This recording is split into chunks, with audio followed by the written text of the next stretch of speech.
Testing,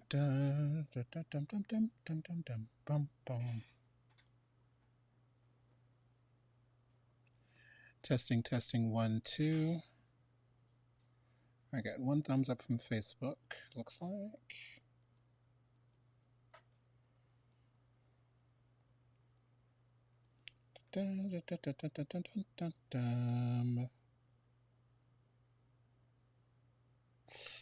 So when I do get this straight, I'm going to be pulling, need to get a confirmation, then I'll pull Kira up here.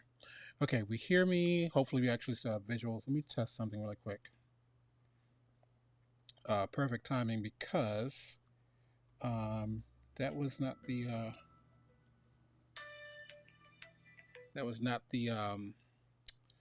director's cut of the project. Interviewing DeMarcus. Give me 1 second. Let me pull this little thing because it was kind of hilarious.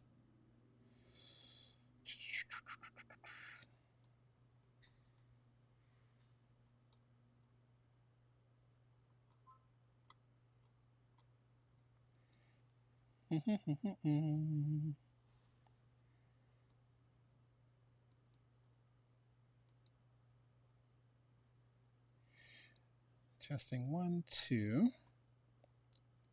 Y for Y, oh Y, oh Y.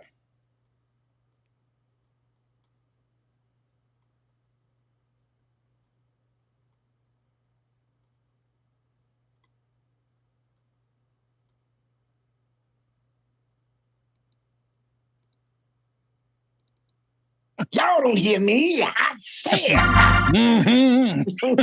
Oh, y'all don't hear me. Oh, I'm getting cold shivers. Oh, no, that's gas. Y'all don't know what I'm talking about. Turn to your neighbor. Hey, be to your neighbor. Especially people with the bad breath. With the bad breath. BREFF.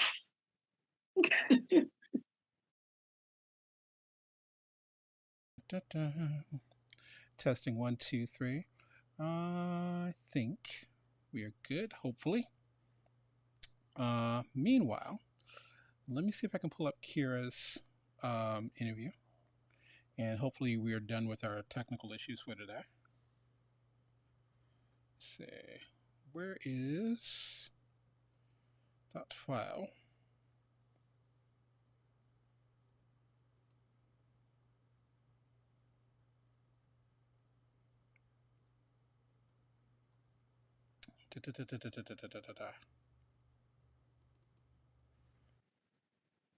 Hey everyone, this is Tony Ross for the 2D Animation Virtual Summit, and I am blessed, honored, and quite frankly a little bit giddy that I get to talk to our next guest again, Kira Kapetsky. How are you doing, Kira? Hello. Oh, thank you so much. Thanks so much for having me on again. It's great to talk. You'll get to introduce who you are momentarily, and I'm not trying to make you feel self-conscious about it, but your natural speaking voice, there's little hints and flavors to some of the voice stuff you do. So it's like, it is so cool listening to you talk. So it's like I can hear a little bit in there. Sorry. Thank you. You're quite welcome. So for those of you who don't know who Kira is, tell everyone who exactly you are, what it is you do, and why are you here? Sure. So I am an animator at BuzzFeed Animation Lab, and I'm the showrunner and lead animator of the online series Chicken Nugget. And yeah, it's a little internet animated series about a little weird dog and his other fast food named friends. And I voiced the main character. And yeah, I'm here to talk about animation. Loving it.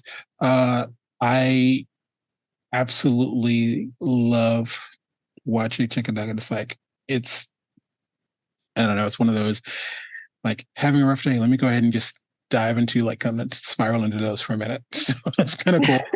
Thank you. I actually, the question I did not send you, I'm curious on something. So do you have writers for that, or is that you and friends, or how does that work? Yeah. So basically, the floor is open for anyone on the Chicken Nugget team to write episode scripts. Like I always, let anybody do it. But yeah, most of the episodes are written by me. But there's three other animators on the team, and recently we just had a guest writer at BuzzFeed help us out. So yeah, lots of different scripts from different people, which is always really nice. Very cool. So do you all have like a, hey, we don't make the episodes have to be this long, or they can't go over this amount, or how does that work? Yeah. Yeah, like there's no like hard limit. It's mostly just like in the time frame. We're starting to do longer YouTube exclusive episodes, but in terms of episodes that are like just the average ones that we post on social media, usually try to keep them short, between at least 5 seconds to like a minute long. Nothing too crazy. I don't want to like overextend everybody. Okay. Excellent. Well, I want to bug you with a couple of questions that I've asked all of our panelists this year.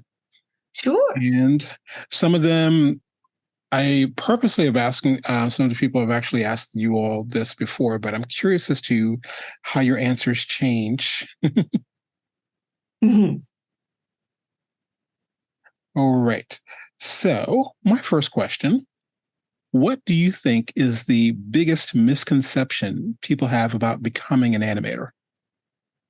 Oh, it's so hard. There's so many things. I'd say one that I run into a lot is, I think uh, people don't understand sometimes that with animation, there are people that just do like rough animation on a project, and cleanup teams that handle like the final ink and color version that you see on screen. So, yeah, sometimes I think like there are, of course, like I think every animator, can finish their entire product. But yeah, you'd be surprised at how many times for shows and everything, kind of just have animators come in, do beautiful rough animation, and then a cleanup team who's very talented and like works so diligently will clean up the final product into what you see. Okay. I can definitely see that. It's like when people are like, I want to get an animation. Well, what part? It's almost as bad as when people say, well, like, oh, I'm an effects animator, or I do, especially when you start mixing in hybrid, whether it's 2D and 3D, like I handle cloth, or I do this. And it's like, or I do rigging, or I do animating, or it's just like, what is this question? I saw someone post the other day. Do I have to draw to be an animator? Like, well, Yeah, it you honestly. it's like it wouldn't hurt. It's like, Yeah, no, like it's definitely recommended if you're able to draw, but like I've definitely met animators who do work in 2D, but they work with rigs. And they're still great animators, but yeah, like highly recommend the ability to draw. It's a huge bonus. I can't remember who was telling me the story of the fact that they were at a lunch with someone, and someone had asked something, so they pulled out a napkin and sketched out a quick idea, but they knew how to draw, so they didn't just have to like, try to explain it. They were able to actually sketch it out real quick and then solve the deal based on that. So Oh, yes. That's awesome. it's one of those like, so whenever people hear people go, do I have to draw? Yeah, about that. It's helpful. All right. My next question. What genre of 2D animation do we need to see a lot more of? Oh, that's also a hard question. I was thinking about it. I feel like it'd be really cool to see more horror, like genuine horror with 2D animation, because you can do so much with 2D animation. I've seen horror like indie shorts that are like very scary. And it would be so nice to see more like serious subject matters like that. Not saying that it has to be like gruesome or anything, but it'd be cool just to see like like a horror movie that you would see in live action, but in animation. I feel like there's a lot you can do with that and make it very scary. I would agree. There is a you're saying that, and immediately coming to mind, there is a short that Adam Phillips did. Uh, Note to self. Hopefully, put up a link in a still from this. There's a short Adam Phillips did years ago. I want to say it's called Taken. I can't remember, but I remember teaching my class. Good grief! Yeah, this would have been probably over 10 years ago. But I was talking to my class one day, and I said, "Do you think you can do an actual 2D animated thing that's actually scary?" So I showed them this short, and I already knew what was about to happen.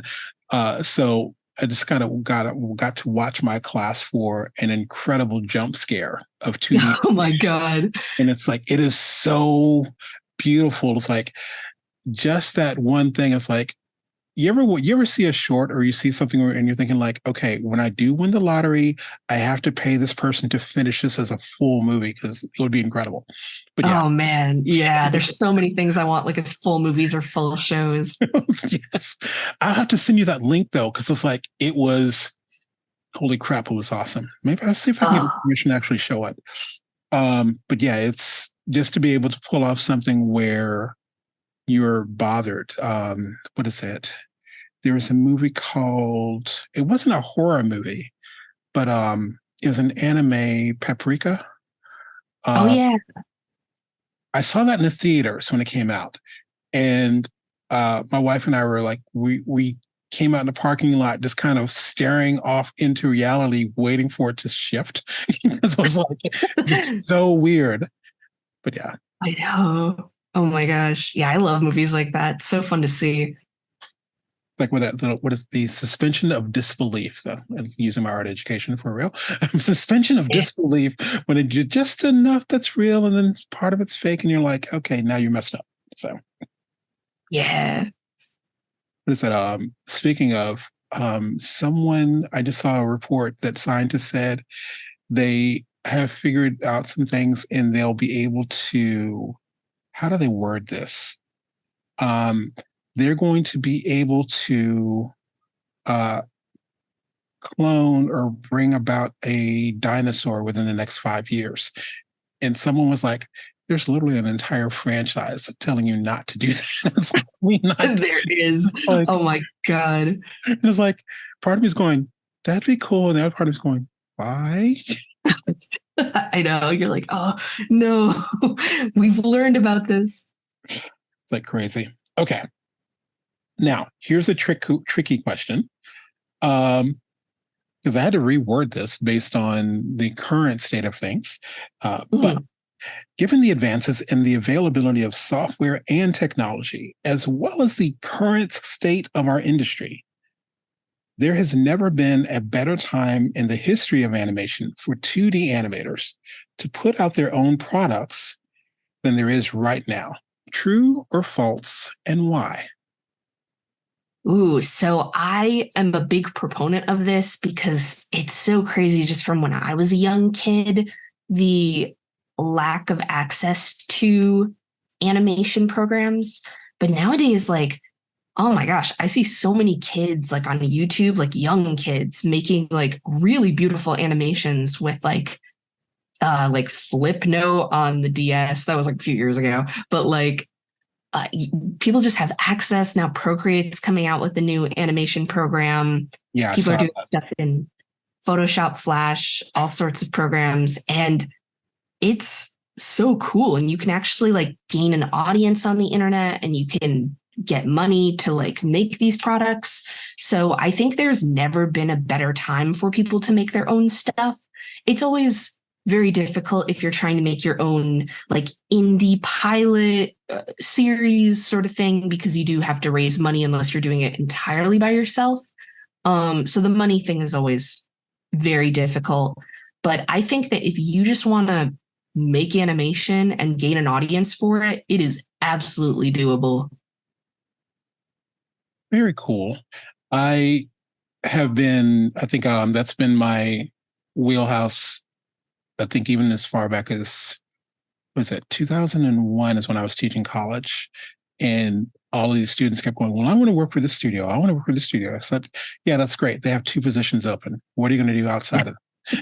So it's like, do your own crap. It's like you can, I'm not telling you not to apply, but while you're applying, do your own thing.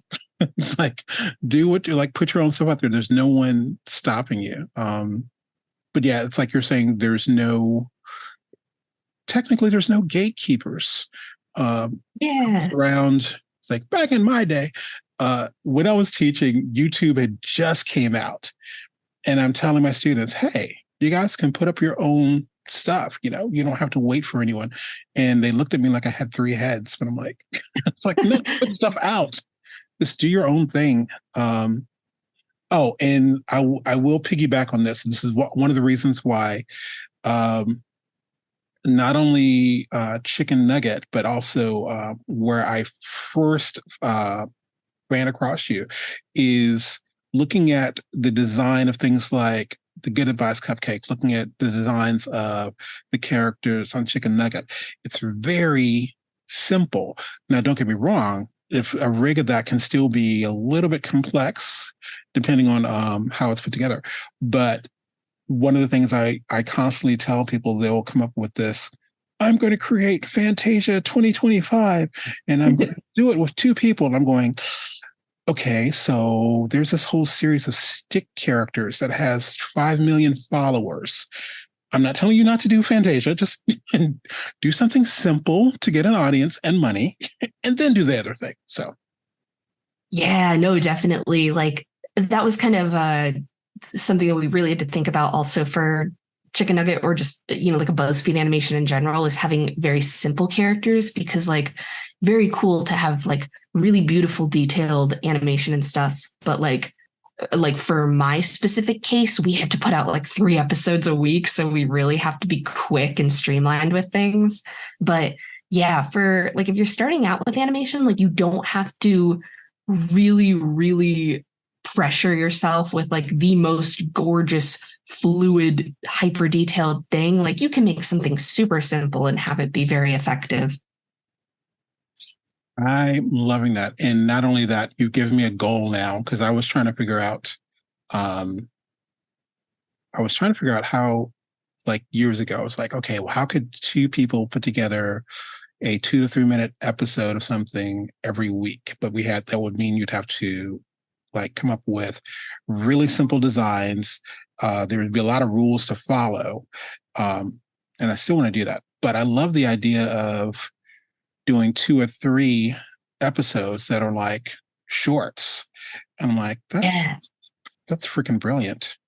Oh, thank you. Yeah, it's like, it's definitely doable. I think like myself in college would have been like, oh God, we're making that many in the future. But once you like get into it, you're like, oh, it's actually pretty doable.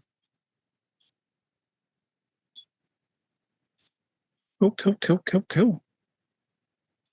Trying to think. I am curious on what's going to be happening with Procreate Dreams, though. That's going to be like, where is that going to be going? That's you were mentioning that earlier. It's like, ugh. I know. I'm really excited about it. Like, and it's pretty cheap too. Like, I think it's just like $20, which is crazy. It's like $29, $20 or $29. And what's hilarious is there are still some people going, that's too expensive. We're like, okay. Like you don't even know there's stuff out there that's like thousands. It's like, and again, it's like I got to get back in the classroom. But it's like I think about when I was teaching, and it's still the case. Everyone is like always talking about pirated software and stuff, and I would go, all right, if you're pirating your software, you're not charging your clients enough. That's like work that into your bill. Quit doing that. Yeah. That, and what was it? Since now there are free things that are out there, like what's that thing? Besides, there's Blender, Grease Pencil, there's OpenTunes, Synfig, but yeah, there's a lot of. It's just that there's a lot of things that are changing. Hopefully, still, I'll eventually get to talk to someone from Procreate on this, but there was that they said the aspect ratio or the sizes you can do 1 million pixels by 1 million pixels, and I was like, Whoa. what? So Wow. I said, yeah, we currently have, with Procreate currently can go up to 16K. What? There's a 16K? I didn't know that, but they made Dreams that's supposed to be larger than that. I'm like, okay, Oh, that's so cool. I can't wait. I know, right? Okay, now this is a trick question, sort of, because there's stuff that was one of those. There's stuff that I know, but I'm also curious if anyone else knows it. So anyway, here's my last question. What's stopping animators and artists from creating their own employee-owned channel or streaming platform or platforms, if anything? Ooh, so I don't honestly know that much about the logistics of creating your own streaming platform. I imagine that would be like an incredible task to be able to do that. I do know that there's websites that are like smaller streaming services that have like exclusive content on them. But in regards to making your own employee or owned like channel or studio, definitely doable. Like I know plenty of people who have their own studios that are just like uh they hire like freelance contract people to work on it. And obviously you have to go, you know, if you're like registered under, what is it, like an LLC or something, you need like proper paperwork and you got to do your taxes properly and get all that in order. So like if you're going for the big guns, you got to get all that in order. I have not done that myself, so I'm probably not the best person to advise on like how exactly you go about doing that. But I'd imagine you'd probably talk to like a lawyer or something. But no, super doable. Like if you want to make your own studio, if you have like the bandwidth and the budget for it, you can totally go for it. But again, like we were saying previously, it'd be good to have like an audience already. Like it'd be a little risky to start out the gate making a studio if you don't already have an audience excited about your product. Right. But yeah, no, like you could do anything, but it's always just wise to do your research and plan accordingly so it doesn't, you know, fall apart and be a big mess. Totally understood on that. Awesome. I'm going to throw you a question that I didn't send you. Okay. I'm curious. So you've worked in animated in Flash-Animate or Adobe Animate or Adobe Flash, however you want to call it. I'm curious, how have you, like, if you've tried to work in Harmony, what's the trickiest part about working in Harmony for you? Ooh, honestly, I think this will ring true for a lot of other 2D animators, but rigging always seems scary. Like it seems so exciting, like being able to get it to work. But Right. when you're so used to just like drawing, the rigging aspect, you're like, oh God, how do I even begin to know how to do this? I definitely could hear you on that one. The what is it? It's a thing. I'm going to do this while I'm actually here. How's your time, by the way? Good. Good. Okay. Yeah. I'm going to do a little trick here. La, la, la, la, la, la, la, la, la. I am going to share my screen. Mm-hmm.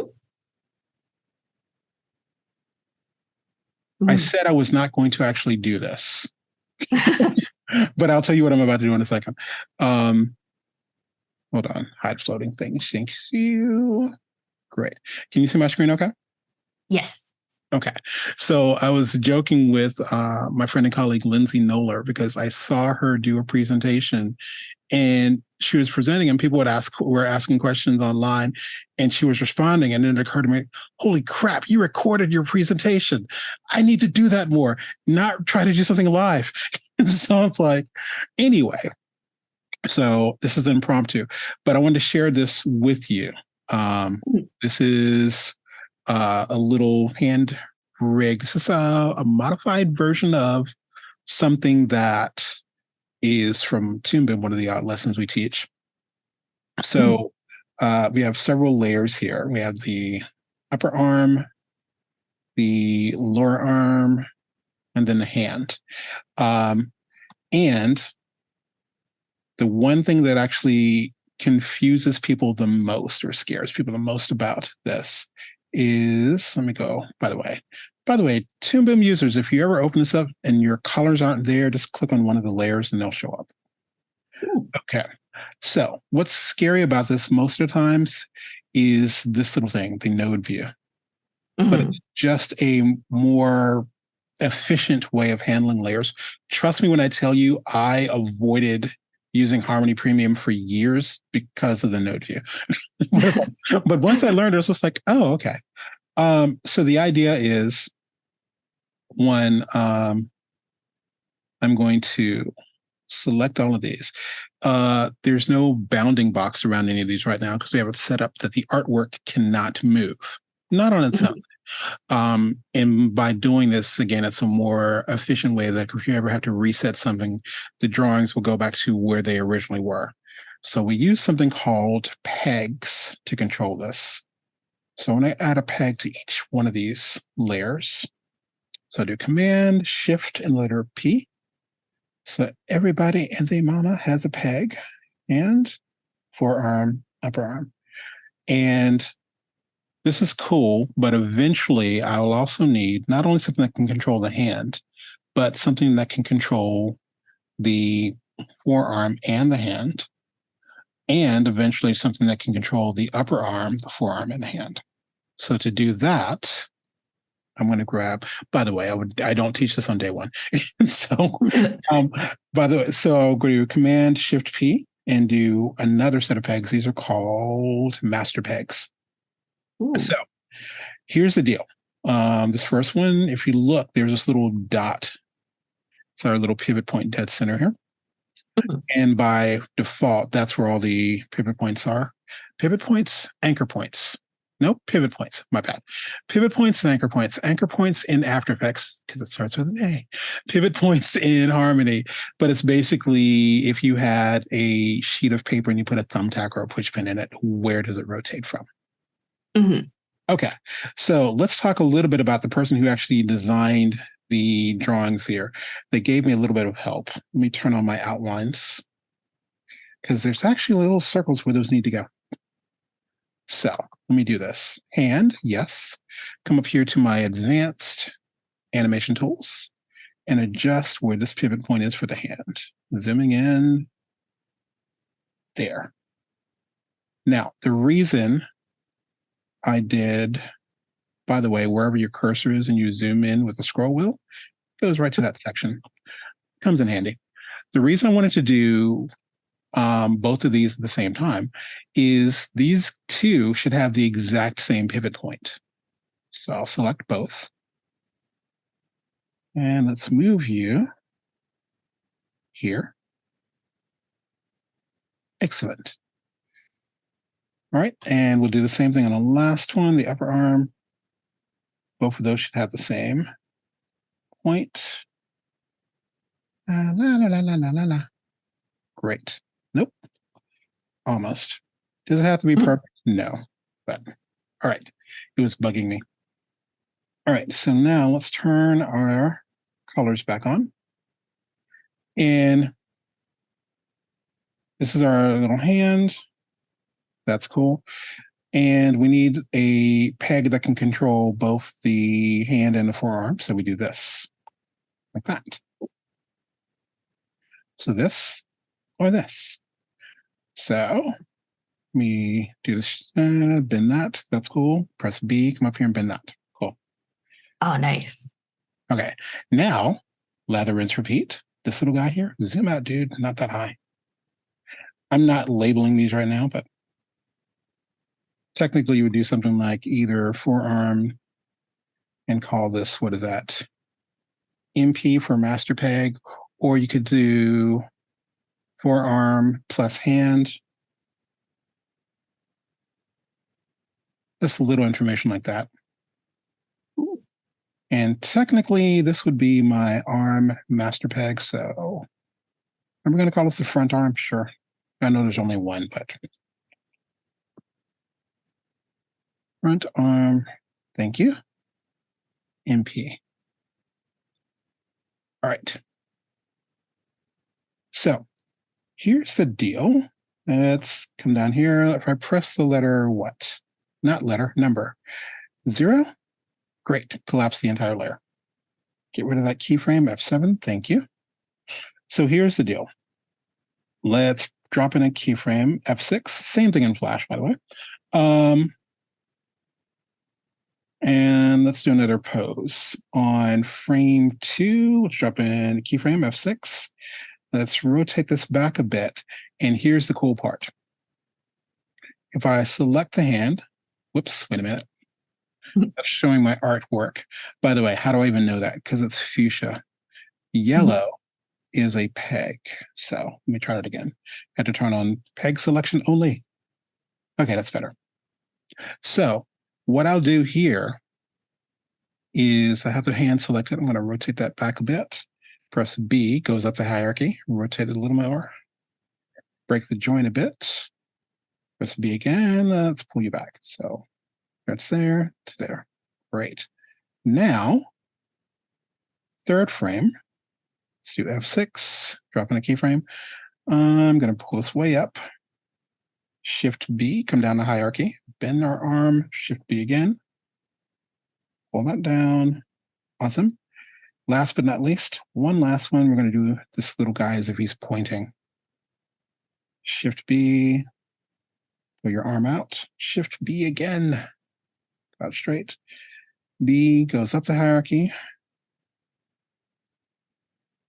Great. Now, mind you, the cool thing about this is once I set up that node view, I haven't really touched the node view. So just use little shortcuts. Now, let's go ahead and spread these little guys out. I want to say, technically, I could do this really easy. Select the first keyframe on my keyboard, press the plus key. Let's do 1, 2, 3. So, okay, that's cool. Oh, awesome. Let's do 5 on this one. 1, 2, 3, 4, 5.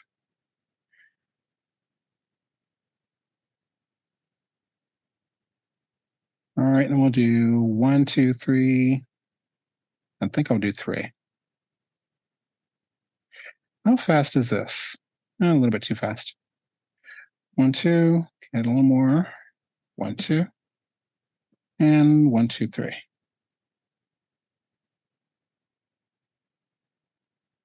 Oh, it's so cool. All right. Now, the sad part is I think that last little one is too many. So instead of plus, select the keyframe, press minus.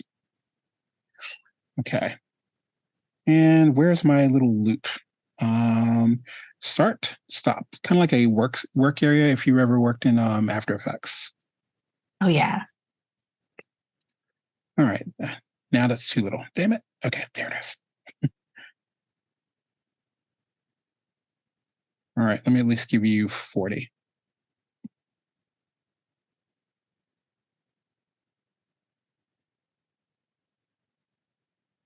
Okay, that's cool. So let's ask you a question. If you were going to point your hand, this hand is going to point, where do you think you would start? You'd switch over to pointing your finger up, like here, here. Do you follow what I'm asking? Yeah. Yeah, maybe up there. Right there? Yeah. Okay, cool. So about this hand, pressing B goes up the hierarchy, right? Shift B down the hierarchy. Remember, these are pegs. I can still come in and do Shift B, and it'll get to my artwork. Cool thing about the artwork is, show you this here. It's kind of cool. I don't use this that often. Drawing substitution. You mean this guy? There. Ooh. So it's not a keyframe, by the way. It's just a sub. It's before that. It was there, then it goes there. All right, not bad, but I do need to adjust this keyframe because that hand's doing a little bit too much MJ right there. Let's move up. Shift B, kind of straighten it out. Okay. Now, one thing I do want to do I'm going to do an overshoot little trick here. Let's copy this keyframe. All right, now that I've copied it, I'm going to stretch this guy out. One thing that a lot of vector animators don't do, they don't stretch or distort their work enough. They should. It's like it's not written in stone, people. Okay, so I'll stretch that out a little bit. Let's do Shift B, break the joint, Shift B again, break the joint one more time. And now I'm going to click a couple frames later and paste the original one that I copied. So what we have is, Yeah, perfect.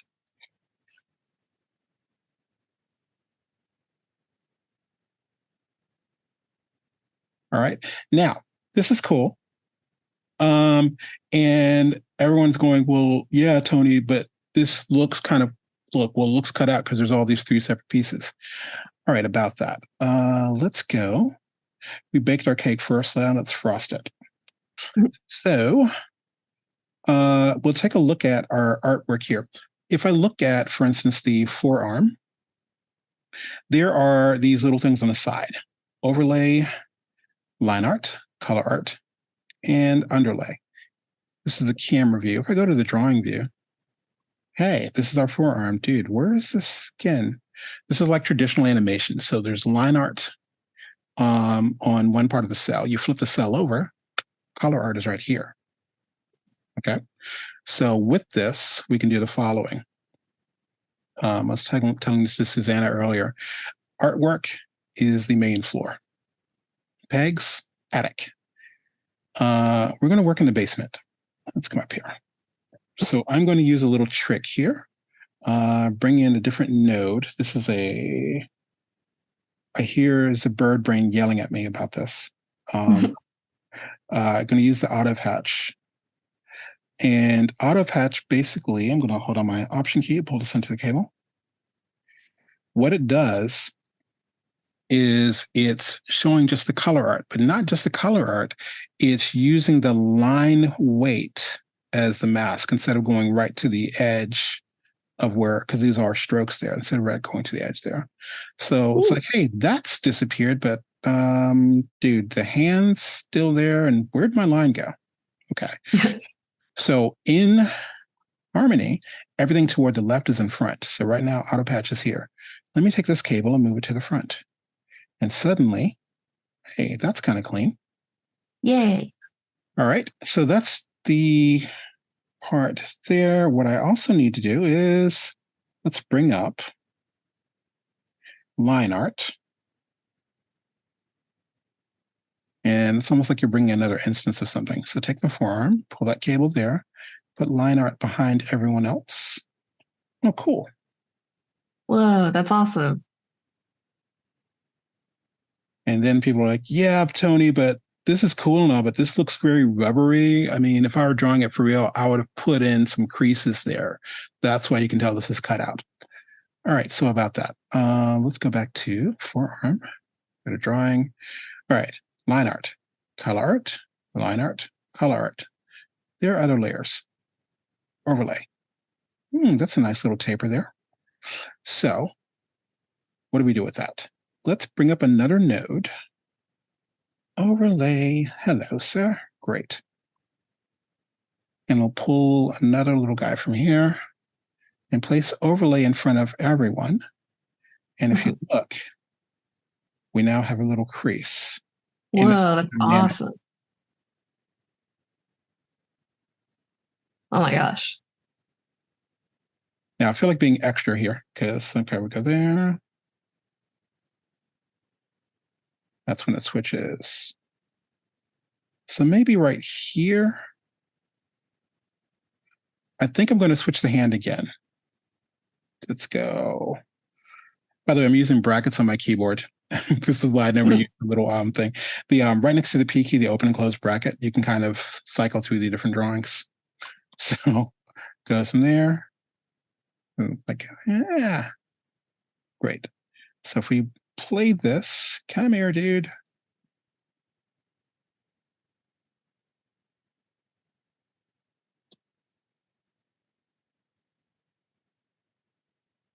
But yeah, rigging. And to make our lives a little more neat, I would probably do something like, let me disconnect everybody for a second. Thank you. Give me a new composite. Control H. Thank you. La la la la la la la la la la la. Great. And you go on here. By the way, why are you that way? Pass through, not bitmap. How did I know it was different? Because the shape of the composites are different. The reason that you do all these little subcomposites is because this is just the arm. This is not the mouth, the face, none of that stuff. So these guys would actually have their own little place. Quit it, dude. Thank you. And we'll call you something weird like front arm. But yeah, that's yeah, I don't, because when I'm introducing people to the program, that's not day one. But it's like it's not as complicated as you think. And especially like when you look at this is to all the people who actually have really nasty node views and they look like what is that? Like noodle salad. Keeping a very clean node view is important because sometimes you have to send this to someone else. Joking with Lindsay that we have to have a job called the node view janitor. It's like it just cleans up everyone's like nodes there. So here's the deal with why you don't do this on your timeline. Let's see if I can do this. 0 collapses, 9 expands. Yeah, figuring all that out. It's like versus this. It's a little easier to see what you're doing.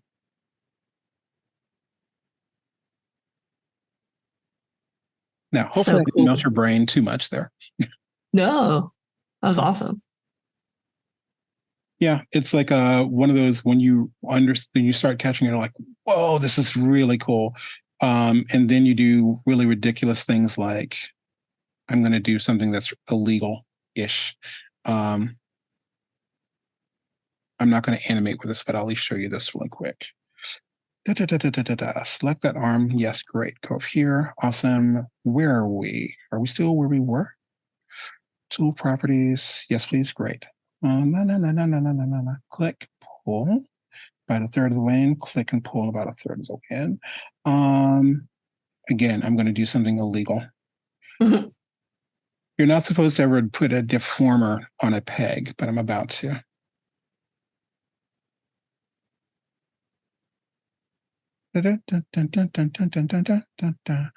Ah, that's why it's there. Duh. Come over here. Let me adjust something really quick.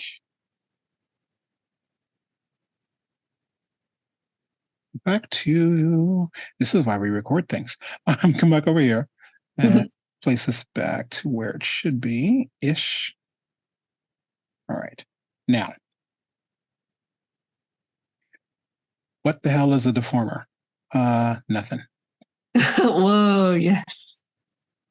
So yeah, in theory, if I did this right, yeah, this is why you don't actually attach them to have those placed in the wrong section. There we are. But yeah, there's like little rules of things you don't break or do. This is me breaking one of them. Seeing if I can get away with this.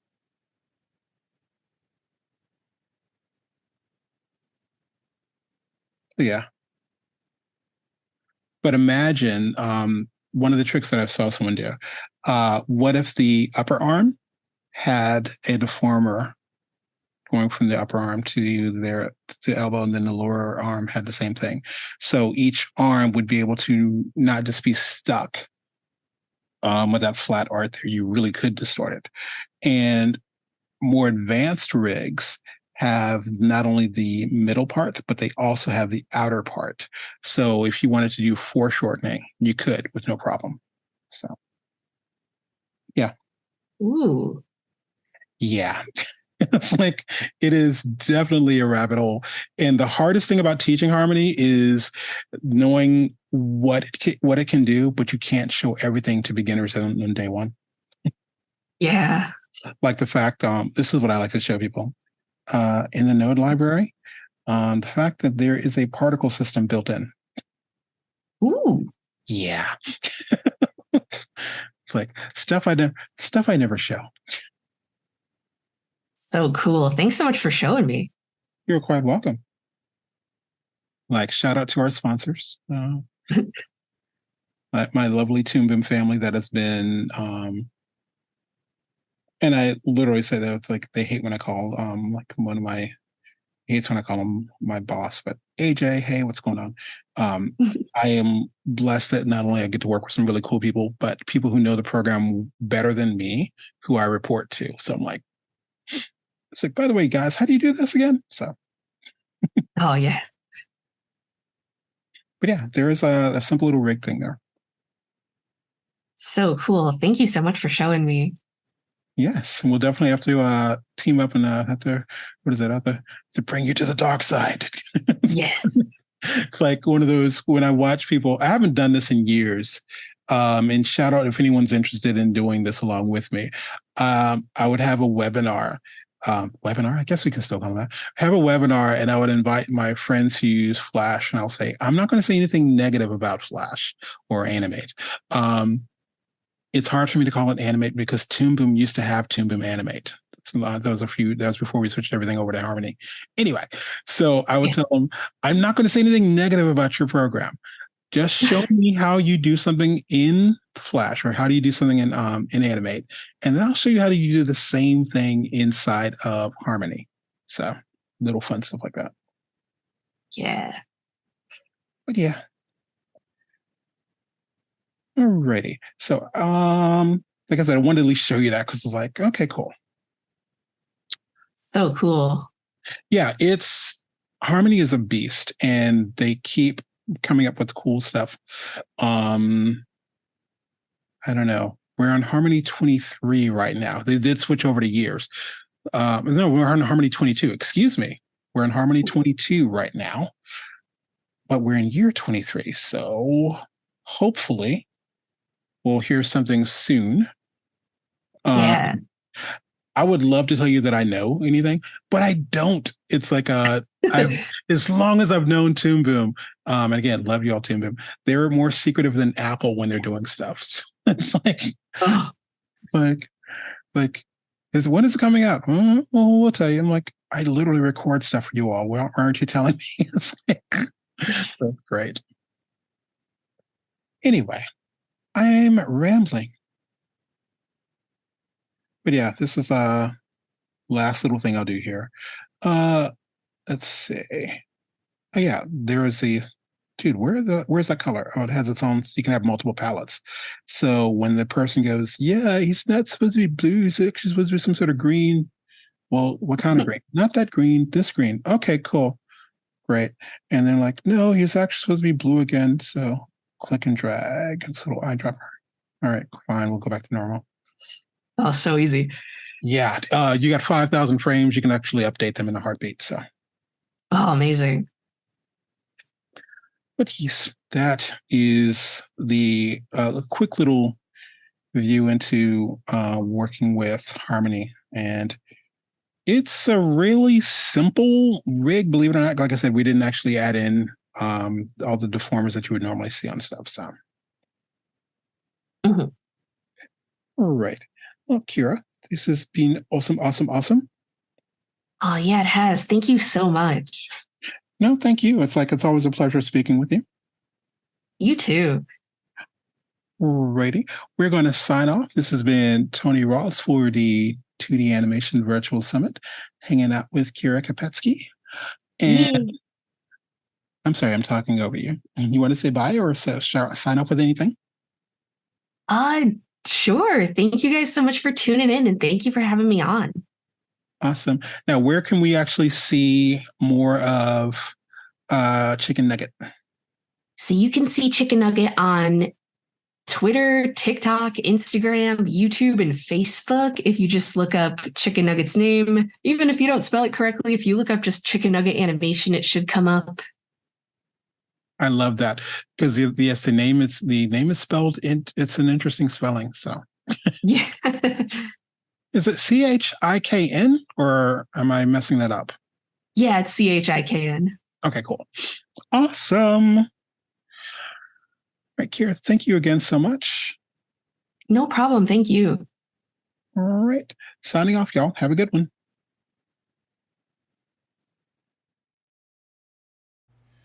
All right. Okay, there it is. It's like, where the heck did my voice go? All right. So, thank you, everyone. We have one other interview to do, and this is Tina Navratsky, and I'm going to dive directly into that. Hopefully, we fixed our streaming issue. I hope so. Let me dive in. Going into this now.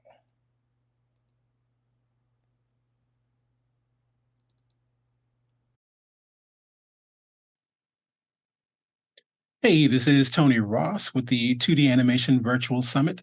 And you're probably used to this by now, but yes, I am giddy as hell that I get to interview our next guest, Ms. Tina Navratsky. Did I get that right?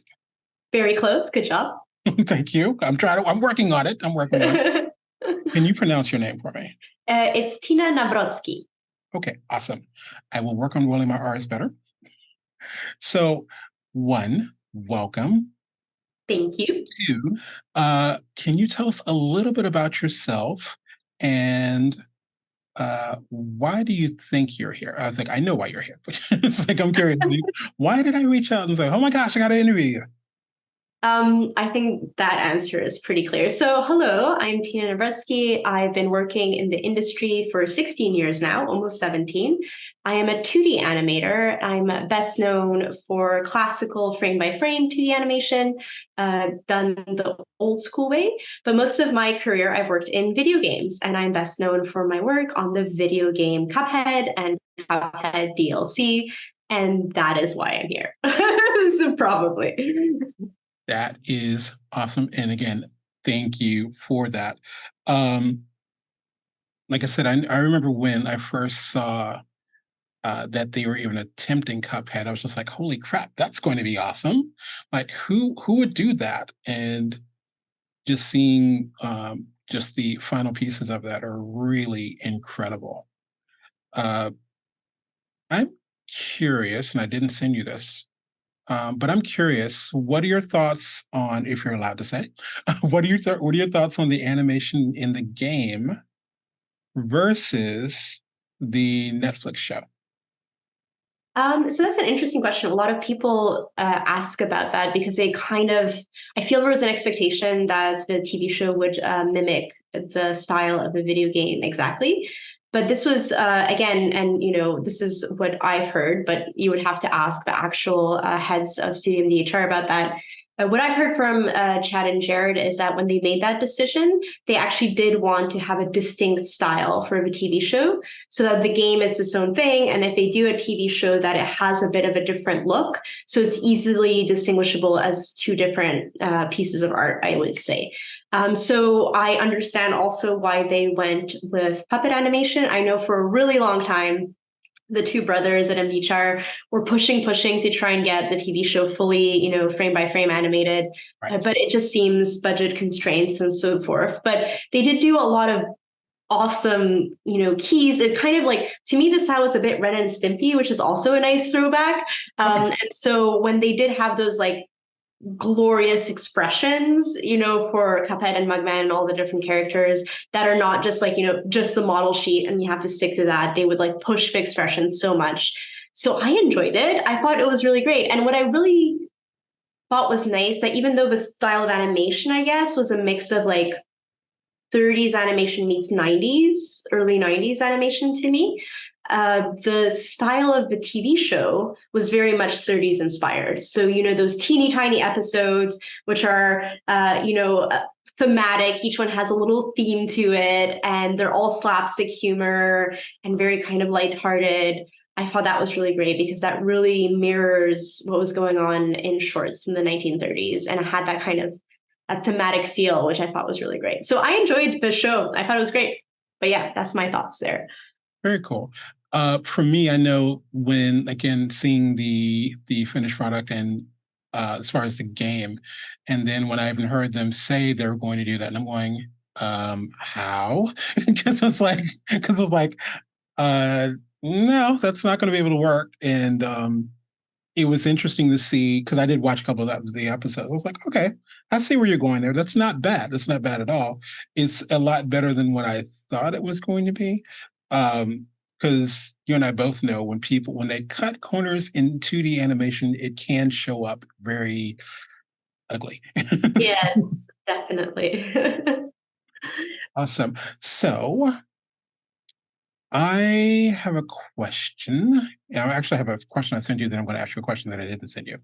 Um, so, what, in your opinion, is the biggest misconception about people saying, "Well, I want to become an animator"? What do you think the biggest misconception is? Um, I don't know. I think when I talk to young people who want to become animators, I feel like maybe there's not still enough talk about how it is actually acting. That not only is it the skill, of timing and movement and posing and so on, but you actually have to do a lot of acting, a lot of emotional work, and know body mechanics, know how to create a scene. And I think this is a thing that I am sad in a lot of animation programs out there is that they don't have teaching theater, teaching improv to the actual animators to kind of beef up that part of the animation process. So more than a misconception, I would say it's like a little bit of a blind spot in the animation education. To add more of that in. I was lucky enough I was a theater kid. I don't know about shows, but like I love theater. I did it for years and years. And then when I took because I studied in a bunch of places, I didn't graduate anything, but I did 2 years at Sheridan College here in Canada. And they had acting for animation class. That was run by a theater person, a person who is an actor, who's a stage actor, a performer. And so it was really beautifully put together because, yes, it was acting, but definitely the teacher knew that we are animators. So he was trying to analyze animations for we analyzed the Iron Giant, for example, and then the emotions the mother is going through. And then we had a bunch of workshops and things and acting challenges to try and become better actors for animation, which I thought was great. That is, I love asking these questions because it's like, oh wow, I never thought about that. And you're right. I know that I've done a lot of doing a lot of training and things like that, whether it's cutout or traditional. And especially right now, since we don't have to, I think when I was teaching college, it was literally go check out a video camera to shoot your reference. And now that you can just grab a phone, there isn't enough of that where it's like, I'm going to have to actually create a new assignment now. So it's like where you have to go, okay, do this thing, bring it in and use it as a reference, that'd be kind of cool. It is. And I think because we use ourselves a lot as reference in the industry, obviously, the glory days of like the old Disney studio where like they would hire actors to come in and do reference for you, you have to rely on yourself a lot more. And a lot of animators don't get, acting training. They don't get theater training. They don't get those like explanations of what to do with your body and how to face the audience and how to take pauses and when. And so I think that's really interesting that maybe animators after they graduate, if they didn't get that within school, can go out there and take an improv class or take an acting class just to become better animators that way. Love that. Liz. Now, I do have an interesting question, as it were. Well, let me rephrase that. What book would you say needs to be on every animator's shelf? Yes, thank you. Like words, one of those. I'm sure you get the same titles over and over if you ask this question often, but I'm going to tell one that I personally advocate for and champion. And every time I give a workshop, I have to give credit where credit is due because my animation techniques have been taught to me by my mentor, Samantha Youssef, who is a Canadian 2D animator. She's absolutely brilliant. She had an online school for a long time called Studio Technique. and she wrote a book. And the book is insanely good, and it changed my life as an animator. And the book is called Movement and Form by Samantha Youssef. And this book, oh my God. So, what it does is it breaks down how to draw and how to break down the human figure in order to become a better animator. And a lot of teachers would give me techniques and explain some very simple concepts to me, or like simple. We're supposed to be simple. For example, the line of action or the main line, the line of energy that defines a pose. And I thought I understood it, but I did not. And this book really goes through it so well. It explains everything so clearly. It creates a system that works for me and has made my animation stronger. And I think would work for many animators out there. And I can't say it's, the be all end all, because animators are very different. We all have different techniques, different approaches. But this worked for me. And I know that a lot of her students, including myself, are very, very happy with the training she's given us. So if you can't get to a Studio Technique course online by Samantha Youssef, I suggest Movement and Form as a book on your shelf. I'm loving that, and it is going on my currently. Good, do it. Awesome. So this is probably a question that has been thrown your way probably a lot. So do you find like doing like that whole little 1930s, 1940s style, like, yes, I've always loved this, or, well, here are the rules on this versus opposite of that. But I'm curious, what is your preference and style, like you personally? Oh, that's a very good question, because most people assume, because I am known for Cuphead, that the 1930s style is my favorite era. And I do enjoy it. Don't get me wrong. It's absolutely delightful. However, like my biggest geek out moment of animation styles is the kind of the first golden age of Disney. So Sword in the Stone, Jungle Book, Robin Hood, which is like my family's favorite movie, when the 9 old men were animating. So Frank and Ollie and Milt Kahl and, John Lunsbury and all that stuff. Like that is what gets me going. I love when there was the Xerox era, when the animations weren't perfectly inked. There's like a bit scratchiness to it because you could see the roughs. So that really, really floats my boat. And I love animating in that style whenever I possibly can.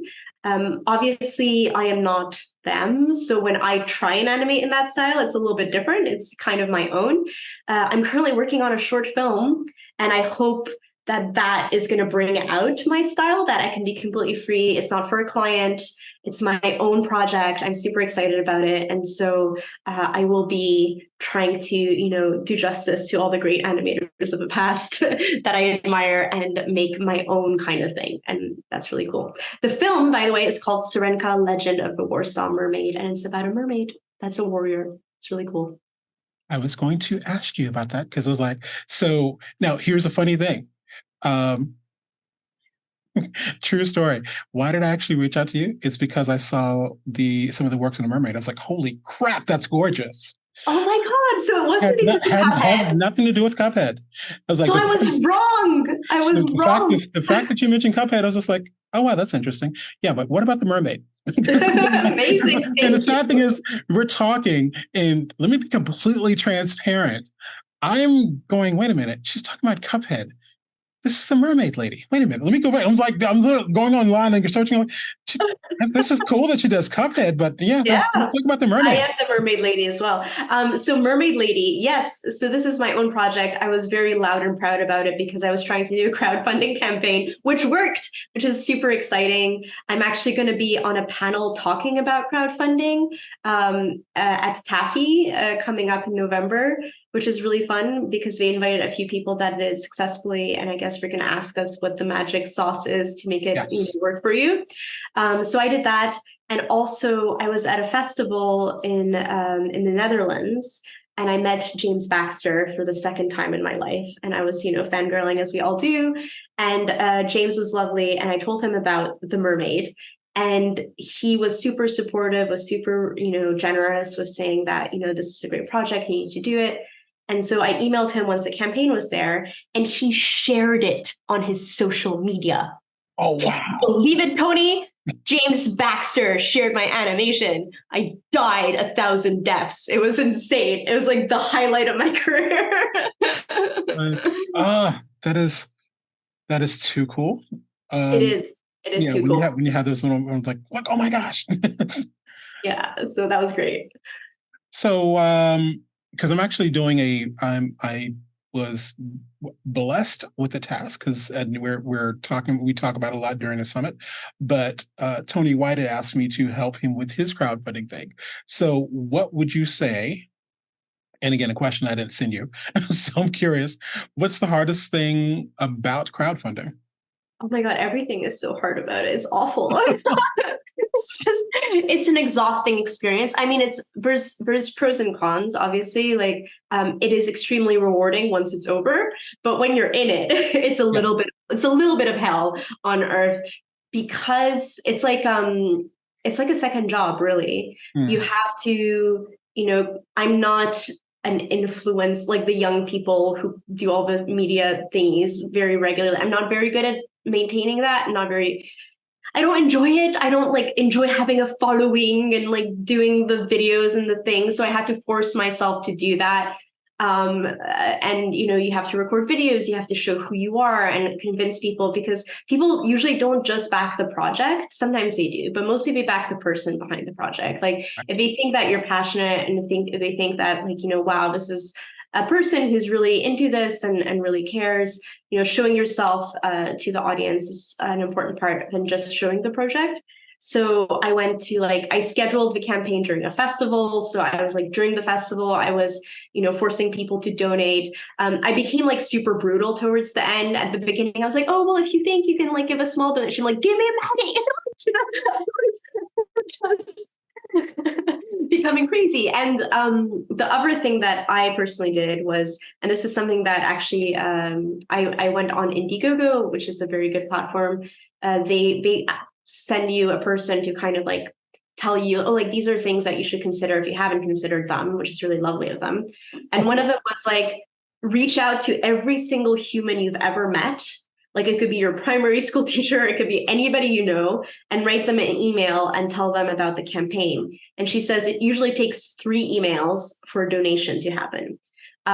So I had like an Excel sheet of like past coworkers, childhood friends, family, even acquaintances from festivals. And I would like every day email 10 or 15 people, telling them about the project and then brutally asking them to give me money, even if it's a small donation. And then people surprise you. And that way also, I reconnected with so many people from my past, like professors from my first university ever, and they're like, oh my God, I totally remember you. And like, what a great project. And then, we have this lovely conversation and you reconnect. And it was absolutely delightful. It was wonderful. So that was great. It was exhausting on the other hand and absolutely terrible. And if you ask me if I'll ever do it again, the answer is probably no. So there you have it. Awesome. I was telling someone that I think at the end of the day, every year the summit ends up with a theme. I didn't start with one, but the one animal that keeps popping up over and over is basically marketing. And that's the one thing that I think for the most part, most animators don't worry about or do. And so like even with the crowdfunding thing, it's like because a lot of us, we think either our creation or it looks, this is going to be awesome, this is going to be pretty, and everyone's going to love it. And it's like, and they're going to flock in and support it. And it's like, no. That's how it works. I was just talking to another animator who, has been working on a short film for longer than I have. So they had more footage to share. They had a kind of meter almost base, and they decided to crowdfund. And they have a huge following on Instagram and so on. And they thought, oh, should be easy. We'll just click like start campaign and then that's it. And I'm like, no, honey, like it was work. Like you have to, be at it every single day. Until the last week, I didn't know if I was going to make it. Also, I left myself not a month. I gave myself a month and a half. I think a month is just not long enough if you're not like, super famous at doing crowdfunders and everybody knows you. And so they only decided to do it a month, and they didn't make it, and they had a bigger following than me. They had more footage to show. The project is, wonderful as well. But it didn't make it in the end. So I don't know what like sometimes it just feels like you think it should like be a huge success, but it isn't. And then sometimes, things that you don't think will take off do take off. So you never know kind of like the machine that is the internet and that is people, what is going to make them tick, right? So Right. yes, I feel very lucky that I made it. And I have some money to pay my amazing team to work on the mermaid short. I always feel like maybe it's me, and it's kind of almost a crapshoot, but again, maybe it's, do you already have a following? Do you already have this thing? It feels like animation and maybe comic books. It's almost like, well, you're just doing this by yourself, right? So you can just take some time. Why do I need to pay you? That's an almost, it feels like that would be the stereotypical thought that people have. I guess so. I think people are becoming a bit more aware, though, at least with animation, that it takes more people to get it done. Especially like, obviously I'm not a voice, actor, and I have like male characters in my film. So even just telling people, we need to pay the voice actors, and we need to pay for a soundtrack, and we need to pay for editing, and we need to pay, for sound effects and VFX and all that kind of stuff. I think they understand that better. But I guess for comic books, it must be still a very hard trope to kind of come over. It's like, oh, because you just draw the whole thing yourself and that's it, right? Yeah. So yeah, it's like that little fun aspect of not knowing The what. process. Yeah, the process is like how much stuff is really involved. Yeah. So let me ask you this other weird question. Speaking of that, uh, given the advances and the availability of, let's say, software, technology, as well as the current state of our animation industry, there has never been a better time in the history of animation for 2D animators than to put their own products out than there is right now. True or false, and why? Well, I don't know. I think we live in very interesting times. On the one hand, technology is threatening artists quite a bit right now, and I'm not going to get into that whole conversation because that's for an entire interview on its own. Yes. But on the other hand, as I just said, even though I kind of moaned and whined a bit about the crowdfunding, for the first time ever, we have the ability to reach a global audience so easily. And what's incredible to me is that because of that, and because of platforms like Kickstarter and Indiegogo, and the rise, for example, like I saw the rise of indie gaming because I come from a video game background. When I was starting out, like there were small studios, but generally speaking, it was all about the big AAA games, and that was it. And then slowly, through Steam and other platforms, there's this rise of indie creators, and suddenly the gaming industry was flooded with these new stories, because it used to be that the same stories were kind of told over and over and over again. But suddenly you have creators who just with like 2 or 3 people could make something that's extremely popular and then get it out there to an audience.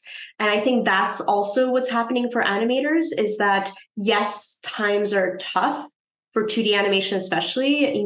There was this kind of fall when Pixar took off and 3D became really popular, at least in the West. I'm not talking about the East, because that's a whole different story. They always love 2D animation.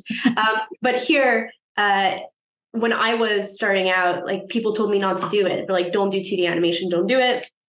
You're not going to find a job. You're not going to be able to pay your bills. And I was stubborn or stupid or both, and decided that no, this is what I love, and this is what I'm going to keep doing. And now I see a rise of interest. I see a rise of like good quality 2D animation coming out. Features coming out, like, when Klaus came out, I was super excited, and, versus kind of interest that's coming back. And I think weirdly, because of the threat of AI, like artisanal animation is going to become even more exciting. So like stop motion, hand-drawn animation, anything that you could see the human hand is going to be more appealing, because we will know that there's a person behind it, you know? And I think it'll have more soul, and people will have a surge of interest in it. So I can't say if this is the best or the worst time for 2D animators in the on this planet. Maybe not the best, but on the other hand, I feel like there is so much room for independent creativity and independent stories, and more so than ever, like human stories, you know, the stories that you want to tell, that maybe the mass market doesn't want to hear. I think there's room for that. And the way you can do it is by, you know, just getting like-minded people on board through the power of the internet, right? So yeah. Bonus. All right, I have one last question, and Sure. I'm definitely curious on this. What genre do you think is missing from 2D animation? What do we see? What do we need to see more of in 2D animation? Oh God, I just want to see more 2D animation. I mean, I can't pick a genre. I want more everywhere. Like, I'm such a huge fan of it. I want more 2D games. I want more 2D television shows that are like drawn frame by frame. I don't know if you saw Green Eggs and Ham, but I want more of that. I want more of the beautifully classically animated frame by frame animation. I want more 2D features. I want more 2D video clips for like music. I want it everywhere, man. Like I don't want to pick a genre. I just want more. That is awesome, and thank you for that. No worries. Well, Tina, thank you so much again for your time. This has been awesome. Got to learn. I got to learn. Oh wow, you actually do stuff other than the mermaid. That's kind of cool. Yes, but the mermaid is the most important. I want you guys to follow that. I hope you'll post links for it. Sirenka, Legend of a Warsaw Mermaid. We have a website, we have social media, because I was forced to, and I still update it every now and then. And it's really exciting because we got one grant, the Ontario Arts Council grant, on top of the crowdfunding campaign. So now, like, we're really kind of like, you know, deep breath. Everything should go well when it comes to production, and we are just wrapping up pre-production, and soon we can get into like the meaty gritty stuff of animating it. So please, you know, if you do post the links, follow us, and yeah, and go all other types of 2D animation, including Cuphead. Awesome. Well, thank you again. This has been Tony Ross for the 2D Animation Virtual Summit, hanging out with Tina Zranowski. I hope I got that right. Closer. Very good job. Thank you. Say bye, Tina. Bye. So, wait a minute. You did a rap thing in the same style? What was yes, that? In the 1930s style. So I got this random call. It was last minute, and it was from a producer of Lil Yachty's concert. And he's like, hey, somebody told me that you animate in the 1930s style. And I'm like, yes, I do. He's like, okay, great. Because I had done a music video for Drake as well before that, a Knife Talk. I did like 2 little shots in it with 1930s characters. And so he's like, okay, so Lil Yachty has this voicemail from Drake, and he wants a 1930s owl to be talking in Drake's voice. And this is going to be the beginning of a concert for his tour that just ended, I think, this summer. And I was like, okay, great. How long is the animation? 2 minutes of frame by frame traditional animation. Oh, wow. How many weeks do you think we had? 3 weeks to do full frame by frame animation. I'm like, okay, first of all, 2 minutes is way too long. So we managed to cut it down to 1:30, which is still a ridiculous amount of footage. Yes. And then I called up my friend Joseph Coleman, who also worked on Cuphead on the original game. And I was like, Joseph, you got to save me. We got to do this. So we like legitimately did not like sleep and, you know, pumped out this frame by frame owl. Joseph did the character design for the owl. I did the animatic, and we were just like sending it to the production team, and Lil Yachty was like, you know, signing off on it. And we got it from like rough animatic to full color, completely finished, lip sync done 1 day before the deadline. I was like, yeah. So we did it. And yeah, and so it was really cool. There's like footage on YouTube where I can see, you know, the owl on that concert, and it was really nice. It's really cool. Yeah, it's like, it's Drake just talking, and then the owl is animated by me and Joseph. It's a really good one. That is incredibly cool and crazy. I'm like, I'm thinking even cutout. I was like, wait a minute, we're doing it how quickly? So it's like, we're doing a Yeah, kind no, of traditional. frame by frame, all hand drawn, and then cleanup too, because we did the roughs and then we did cleanup as well. So and color. We told them it's going to be in black and white though, because I'm like, I'm not doing more than just shades of gray. That's it. Brilliant. Awesome.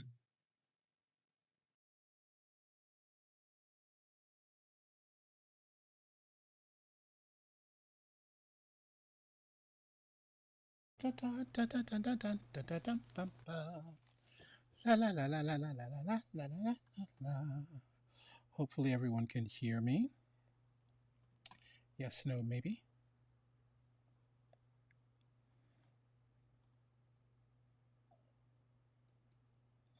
I can feel no sleep in our eyes. Yeah. It's always fun. It's either between budgets and timelines, people have no clue. I saw something yesterday where they were asking for this company. I was very proud of their mascot, and it's supposed to be like a Marvel superhero looking thing. And uh, yep, can you hear me? That's cool. It's supposed to be this superhero thing, and I was thinking one of the things I need to do is I was talking about doing the podcast, but I need to start bringing up the things that show up on Upwork and different places like that, where they say, yes, what was it? It was a 3-month contract, and you're supposed to be working on this character, working on the character for the 6-page comic book as well as this animation. And I'm going, there has to be a typo here, because they're like, well, yeah, you have to submit, this is a solid offer for 3 months of work. And this, I think even on the amount of work was like crazy, but to say that's for 3 months. And then it had a $200 price tag. And I was like, you mean 200K? So it was like, wait, what? Anyway.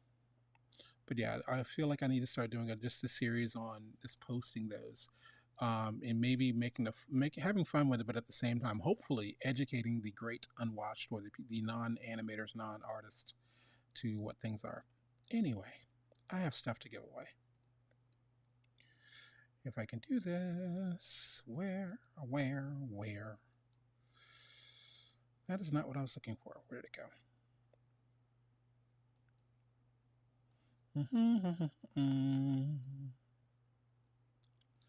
There we are. All right, so day 3 winners. We're giving away a annual license of Toon Boom Harmony to Shaquem Wynn. I hope I'm pronouncing that correct. And a annual license of Toon Boom Storyboard Pro to Don Jeffrey. And again, if I'm mispronouncing that, please forgive me. We still have a lot more to give away. Today is Wednesday. We got still a lot of stuff to give away for Thursday and Friday. We'll probably be giving away the most stuff on Friday. I'm going to see if I can. I was trying to do it today, but we're going to end up start giving away some Wacom stuff tomorrow. But these are our Toon Boom winners. Again, we'll be shooting out emails, giving you updates. What's happening tomorrow? Who's talking tomorrow? Let's see. I can tell you that. Wait, I think today is Wednesday, right? I think I'd actually figured that out. There was an email. Where did your email go? Alrighty. So, yeah, we're sending out, or excuse me, tomorrow we have a lot more people to chat with. I know on Friday we have I'm trying not to get my days mixed up. So give me one moment, and I'll at least say this out loud. Okay, great. So Thursday, we are opening up with my friend and colleague, Miss Lindsay Noller. I want to think I think this is an interview. One, Lindsay knows way more about rigging than I do. So I actually was doing some rigging in front of my professor, basically, which is, yeah, no pressure. So there's Lindsay Noller, my friend Ginger Tantavitong, head of Asifa South. I believe that's correct name. There's probably a more official name. Uh, Laren DeJarnett, works for some small company called Disney or some junk. Um, Nancy Beeman, and Nancy, shouting out to you. You as well as Sharon Coleman. I kept messing up people's spellings of their names. I did triple check to make sure I did not misspell your names on your titles and lower thirds in the videos. So, Nancy Beeman, who has several books out on 2D animation and has this awesome career in 2D animation, has recently retired and started doing comics, which are still adorable, which I still want to see animated. And Michael Atneal. Michael works and does character layout for something called, is it The Simpsons? The Simpsons? One of those things. Oh, by the way, and shout out to Wacom for actually setting that up. They were like, "Hey, do you have Mike Atneal on your show?" I was like, "No, I don't." He's like, "Yeah, we'll introduce you." I was like, "Thank you. You're awesome." So yeah, that's pretty awesome. You get to see. He didn't get to share anything official, but especially in the full interview, he is actually drawing, like he's playing around with a walk cycle and stuff like that. So it's pretty cool. Meanwhile, I'm about to sign off for today, I think. Let's see. I got a congrats. That's cool. What else do I have? What else popped up? There needs to be more behind the scenes of how the job of animation is done. I remember seeing a video clip of the animators working on SWAT Cats TV show. Yeah, it's pretty much one of the reasons I actually even started doing the summit is because I didn't see enough of that. And they'll do behind the scenes a lot of times, but it's not for animators. It's more of, as my friend in late mentor, Mr. Lou Hertz, used to say, he said, it's for the great unwashed. They're like, here's how to draw so and so. Like, that's cute, but can you tell me, how long did y'all have to work on the episode? Or for me, what line weights? That's my favorite question. What line weights are y'all using on this particular thing and stuff like that? La, la, la, la, la, la, la. Can't wait for Laren. Yeah, Laren is awesome. Laren and Laren, Lamont, Ollie. I have several, probably a good 5 or 6 of our friends. Uh, the full interviews, which you'll see on the playlist next week. Like I said, Lamont's is 2.5 hours. I think Ollie's is maybe 90 minutes, but yeah, our typical we talk forever, and hopefully we'll actually start doing the doing more stuff on the podcast. I definitely got to get definitely have to get Demarcus back on a project, as well as just off the cuff stuff that we're doing is usually fun. But yeah, I'm going to run for the day. Wait, did we actually end early? Am I missing something? Huh. We're earlier than, nope, it's actually after 4. Never mind.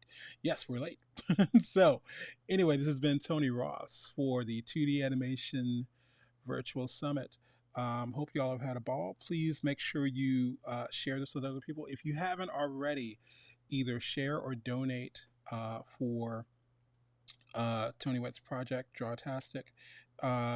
If you want to see what it's about, you should be able to go to, on your iPhone or on your Android, and download the Drawtastic app.